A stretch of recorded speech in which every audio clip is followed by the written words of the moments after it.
Morning বন্ধুরা। তো আমরা দুজন মিলে সকাল সকাল চা নিয়ে বসে পড়েছি। এখন চায়ের আড্ডা হচ্ছে আমাদের। কালকে যে চিড়ে ভাজা এনেছিল, আজকে চিড়ে ভাজাতে বলেছিলাম উপকারে লাগবে চিড়ে ভাজা। তো আজকে দেখো লেগে গেছে চা খাওয়ার জন্য। এটা মুখটা আটকানো।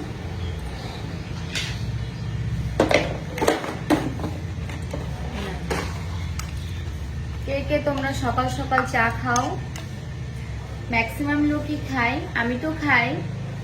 আমার 3-4 বেলা চা হলে আরো বেশি ভালো হয়।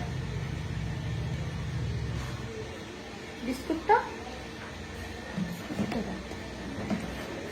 খোলো, খুলে দাও, খুলে দাও। আমরা চা খেতে বসে আমাদের বিস্কুট, মুড়ি, এটা ওটা অনেক রকম লাগে। মোট কথা আমরা ভাত খাওয়ার মতনই খাই চাটা সকালে।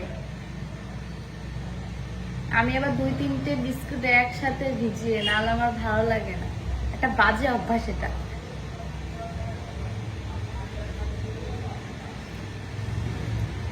তো বেশি কথা বাড়াবো না বন্ধুরা, খাওয়া দাওয়া করতে হবে এখন। টাটা।